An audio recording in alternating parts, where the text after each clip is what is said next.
상승의 종아 울려라 스타 골든벨 시간입니다. 오늘은 화이남 대표 이동우 대표와 함께 할 텐데요. 이번 시간 과연 골든벨이 울릴 수 있을까요? 먼저 첫 번째 종목부터 만나보도록 하죠.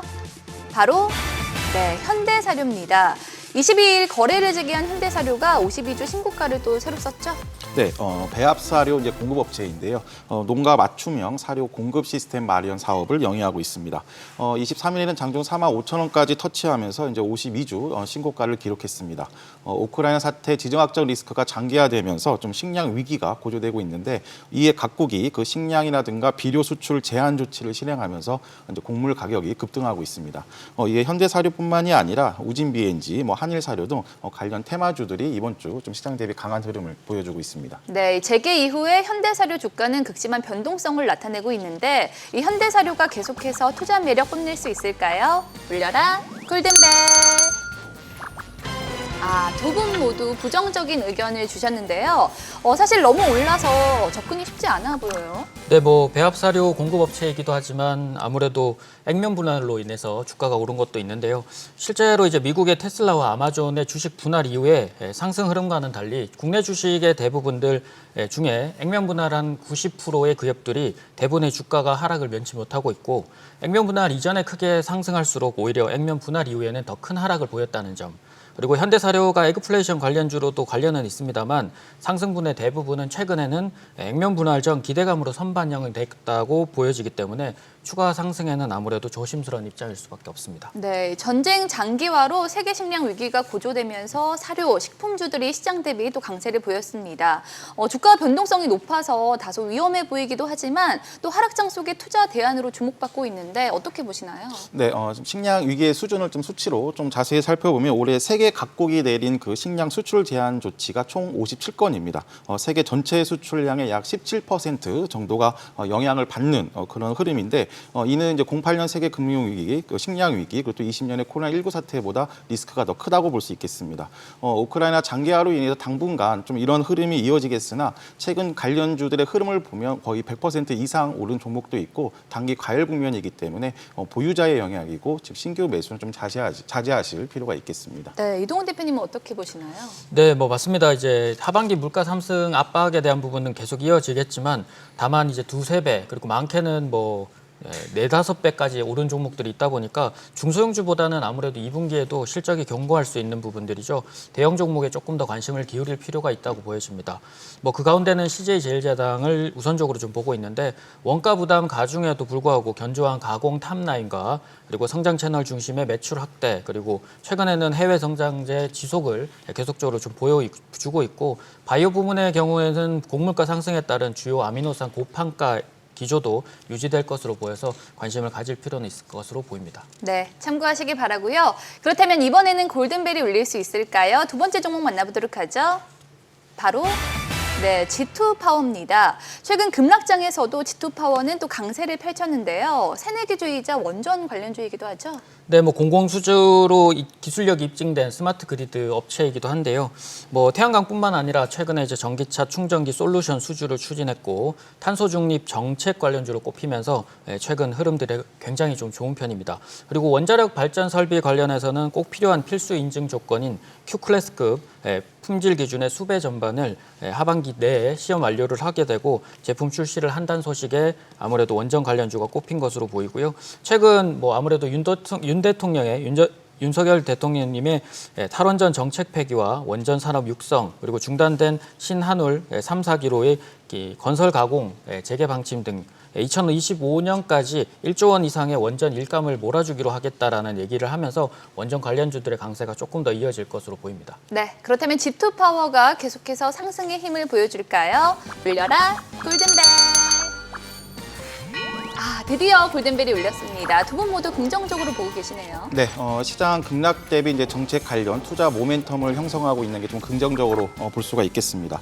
앞서 말씀하신 대로 이제 윤석열 대통령이 이제 탈원전은 바보짓이라는 좀 거친 표현까지 쓰면서 이제 원전을 강조했는데 참고할 부분은 특징적으로 기존 원전 관련 주도 종목으로 움직였었던 뭐 보성 파워텍이라든가 한신기계보다 이번 주 G2 파워가 탄력성이 강합니다.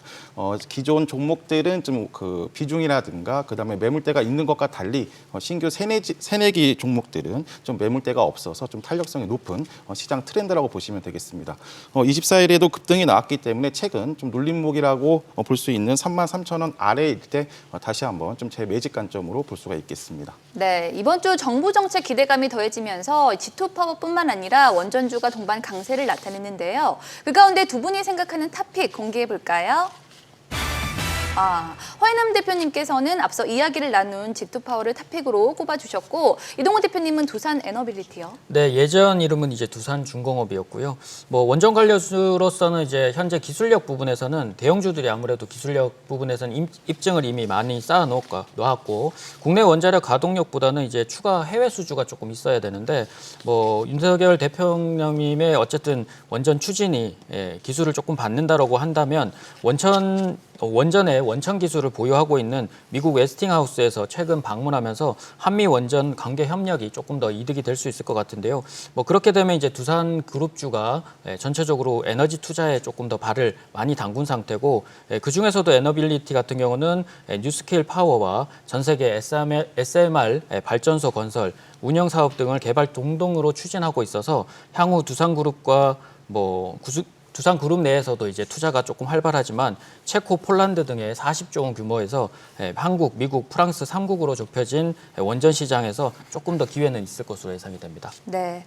그렇다면 이번에도 골든벨이 울릴 수 있을까요? 마지막으로 만나볼 핫 종목은 바로 알테오젠입니다. 이 코스닥 급락장에서도 알테오젠은 강세를 보이면서 시총 10위권 진입에 성공을 했습니다. 최근 상승 배경 뭐라고 볼 수가 있을까요? 네, 특허 취득 이슈가 있었습니다.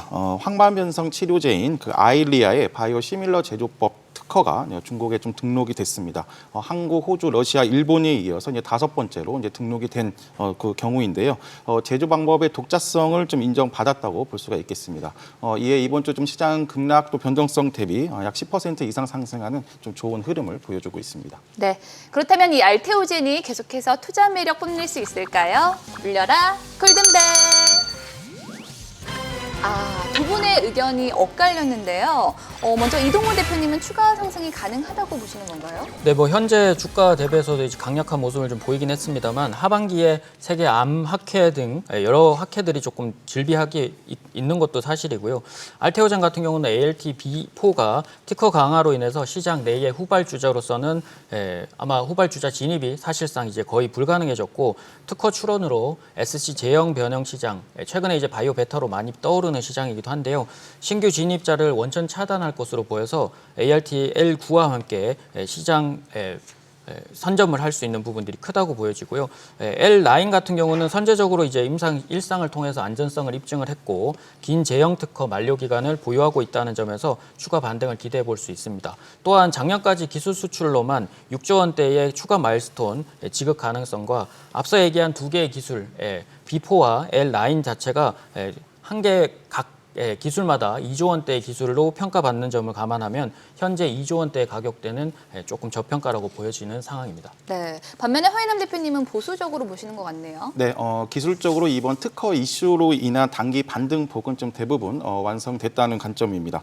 작년 전고점이 65,000원에서 67,000원에서 한번 좀 숨고르기가 예상이 되기 때문에 장기 관점이 아닌 이상 신규 매수의 매력은 좀 덜하다고 할 수가 있겠습니다. 오히려 손실 상태인 분들은 이번 반등을 이용해서 계속 좀 비중을 덜어내는 작업도 필요하겠습니다. 네, 그리고 전 세계적으로 퍼지고 있는 원숭이 두창 확진자가 국내에서도 처음 발생을 하면서 주식시장에서도 관련주가 연일 들썩였습니다. 이 관련주에 대해서는 어떤 접근이 필요할까요? 네, 뭐 오늘 내일 해서 이제 WHO 세계보건기구에서 국제적 비상사태를 선언할지도 좀 중요한 부분이지만 코로나를 겪은 이후에 원숭이 두창 관련주들이 좀 무분별하게 퍼지는 상황입니다. 뭐 아무래도 HK 이노웨인이나 아니면 미코바이오메드 정도가 시장에서 조금 허용된 부분들이거나 아니면 정부에서 대책용으로 개발 허가를 받은 상태이지만 나머지 관련주들은 직접적인 연관이 없다고 지금 밝혀지면서 아마 내용적으로는 이제 팩트 체크가 좀 필요한데요. 실제 차백신 연구소는 B형 간염 백신 대표주이지만 원숭이 두창 파이프라인 자체가 없고 구체적인 개발도 없다고 얘기했고, 이 밖에도 녹십자 MS 그리고 일동제약, 파미셀 등도 직접적인 개발이 없다고 밝히면서 관련주 진입할 때는 내용 체크가 훨씬 더 중요하지 않나 싶습니다. 네. 지금까지 한 주간 시장을 뜨겁게 달군 핫 종목 만나봤는데요. 이 파이브스타의 의견은 참고 자료일 뿐 투자의 판단과 책임은 투자자 본인에게 있다는 점 말씀드리고요. 그리고 주식에 대한 알찬 정보 카카오톡 채널에서 SBS 비즈 파이브스타를 검색한 후 친구 추가하시면 간편하게 만나볼 수 있습니다. 많은 관심 바라고요. 다음 주 여러분의 계좌에도 상승의 종아 울려라. 네, 지금까지 스타 골든벨이었습니다.